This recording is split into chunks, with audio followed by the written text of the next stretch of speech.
Saya mulai dalam 3, 2, 1. Seperti yang telah dijelaskan oleh rekan saya, bahwasanya glorifikasi dalam spesialisasi itu sangat tidak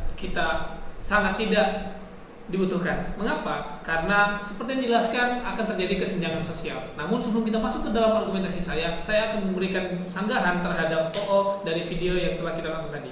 Bahwasanya OO dari pembicara video tadi mengatakan bahwasanya tarif spesialis tinggi adalah bentuk dari glorifikasi. Teman-teman, saudara-saudara sekalian, tidak ada korelasi antara gaji tinggi dengan glorifikasi. Karena memang spesialis itu membutuhkan gaji yang lebih tinggi. Tapi walaupun itu tidak menutup kemungkinan bahwasanya pekerjaan-pekerjaan umum itu juga membutuhkan gaji tinggi sesuai dengan klasifikasinya. Kemudian kami sangat setuju bahwasanya negara membutuhkan pakar-pakar, tapi tidak dengan harus mengglorifikasikan spesialis. Karena mengglorifikasikan spesialis akan menimbulkan kesenjangan yang kontras di lingkungan pekerjaan. Bagaimana ketika kita melihat ada orang yang lebih paham akan satu hal yang kemudian kita memuliakan dengan menyampingkan orang-orang yang berpengetahuan umum.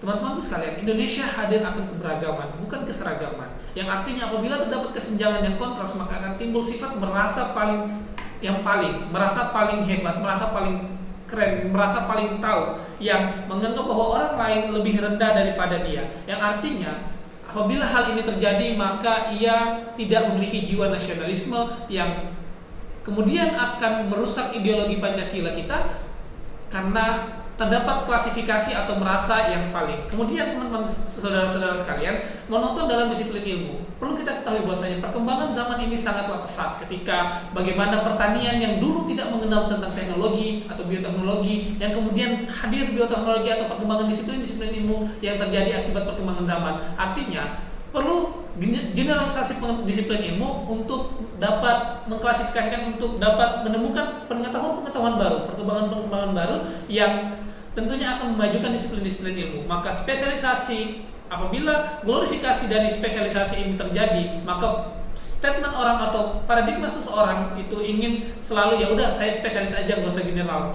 Artinya akan terjadi titik berat pekerjaan itu kepada spesialis, sehingga memunculkan statement bahwasanya spesialis lebih wah daripada orang-orang yang berpengetahuan umum atau generalis. Padahal sebenarnya generalis adalah orang-orang yang memiliki pengetahuan lebih, seperti orang pertanian mengetahui teknologi yang kemudian mengkolaborasi antara dua pengetahuan ini sehingga muncul disiplin-disiplin ilmu lain. Kemudian dia dalam perikanan, bagaimana perikanan, kalau kita misalnya spesialis perikanan saja, maka disiplin atau pengembangan ilmu pengetahuan yang kita kolaborasikan itu sangat kurang karena hanya berfokus kepada satu disiplin ilmu. Maka mengapa generalisasi itu sangat penting untuk menghadirkan ilmu-ilmu pengetahuan yang lebih maju ke depannya. Kemudian teman-teman sekalian, kita akan bahas apa sih keuntungan generalisasi.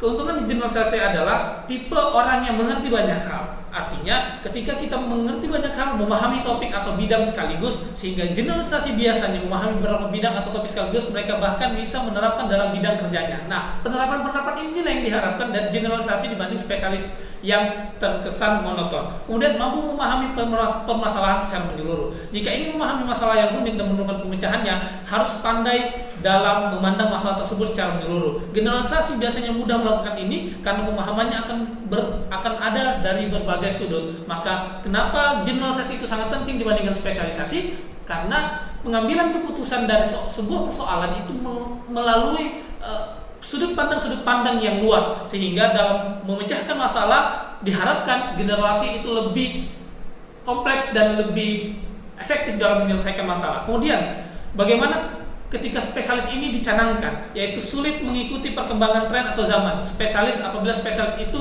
menjadi paradigma atau statement yang lebih unggul dibanding generalis, maka spesialis ini akan sulit mengikuti perkembangan tren atau zaman, karena mereka hanya berfokus kepada satu disiplin ilmu saja, tidak memahami pengetahuan-pengetahuan lain yang tentunya akan menyulitkan mereka dalam mengambil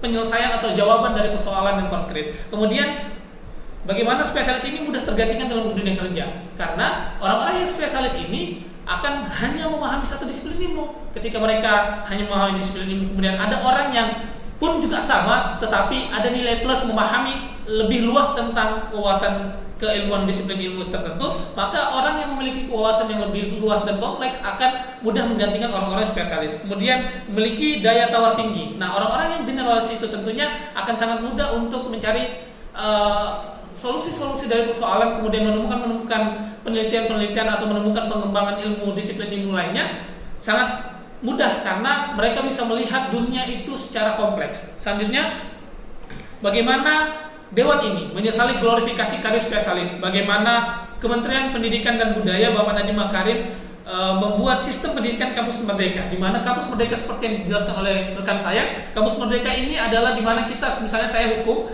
saya ingin berkuliah di psikologi dan itu dilegalkan dengan konversi mata kuliah yang hampir sama, yang artinya kita akan mendapatkan ilmu baru yang bukan hanya tentang hukum saja.